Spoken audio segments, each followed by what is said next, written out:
guys ဒီနေ့မှာတော့ငါးချိုချင်းချက်ပြမှာဖြစ်ပါတယ်ဒါတွေကတော့ငါးချိုချင်းချက်ဖို့အတွက်လိုအပ်တဲ့ပေါင်းပစ္စည်းတွေဖြစ်ပါတယ်ပထမဆုံးအနေနဲ့အယိုးနည်းတဲ့ငါးကိုရွေးဝယ်မယ်ပေါ့နော်ပြီးတော့မှအဲ့ဒီငါးကိုအယိုးမပါအောင်ပပလေးတွေလွှာမယ်လွှာပြီးဆိုလို့ရှိရင်တိတိအတုံးတိတိလေးပြန်ဖြစ်အောင်ပြန်တုံးမယ်ပေါ့နော်လွှာထားပြီးတော့ငါ့ကိုရေးစီးမယ်ရေးတိချစီးမယ်အဲ့ဒါပြီးလို့ရှိရင်ဂျုံမုံစားတကြားငရုတ်ကောင်းမုံပြီးရင်ကြက်ဥပေါ့နော်အဲ့ဒါလေးတွေနဲ့ထည့်ပြီးတော့တိချလေးနှောင်နေပါမယ်လက်ကြီးနဲ့နေလို့တမျိုးမထင်ကြပါနဲ့နော်ကျွန်တော်လက်တိချစီးပါတ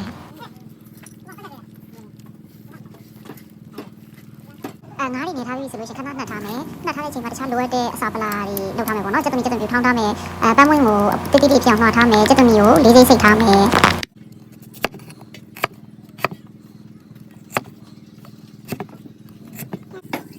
ပုံလောင်းနေလေးတွေကိုလည်းအကုန်ပါမယ်ပြီးရင်ပပလေးတွေလိထားမယ်ပြင်ချမ်းချင်လေးတွေကိုလည်းလေးစိတ်ပေါ့နော်အတုံးလေးပြောင်းတုံးထားမယ်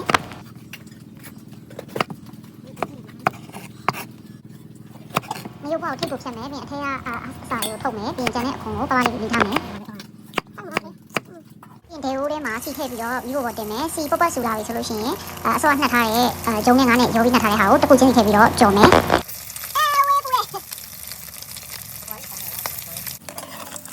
အနည်းဆုံးလေးတန်းလာပြီဆိုရင်ချမယ်စီစစ်ထားမယ်ပေါ့နော်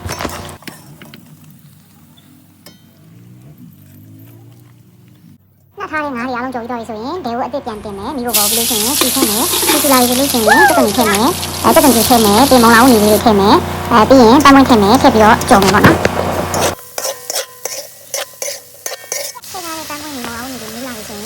sauce ထည့်မယ်ပေါ့နော်ကျွန်တော်တို့ဒီထဲမှာကြက်သွန်ဖြူ sauce ကိုသုံးထားပါတယ်။ရှင်စားထည့်မယ်တကြားထည့်မယ်စကားမုံလေးနည်းနည်းထည့်မယ်။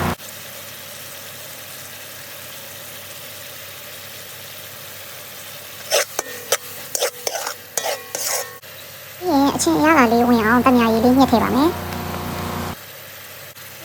အဲ့ဒီနောက်ဆုံးအစာအနေနဲ့ငရုတ်ပွားနဲ့ခင်းချင်ပြထည့်ပါမယ်။ငရုတ်ပွားနဲ့ခင်းချင်ပြကတော့နန်းလေတဲ့အတွက်ကြောင့်မို့နောက်ဆုံးမှထည့်တယ်ပေါ့နော်။အဲ့ဒါပြီးရင်အစောကကြော်ပြီးသားငါးကိုထည့်တယ်ထည့်ပြီးတော့တခြားလေးနှောင်ဝင်ရပါပြီ။ရုပ်ပွားနဲ့ခင်းစင်ပြီးနားလာပြီဆိုလို့ရှိရင်ရပါပြီဒါဆိုရင်တော့ချလို့ရပါပြီကဲခုဆိုလို့ရှိရင်တော့တိတ်ရတာရှိရဲငါးချိုချင်းကြော်လေးရပါပြီအားလုံးပဲလိုက်လို့ကြည့်ကြပါနော်နောက်ဗီဒီယိုတွေမှာပြန်တွေ့ရမယ်ဘိုင်ဘိုင်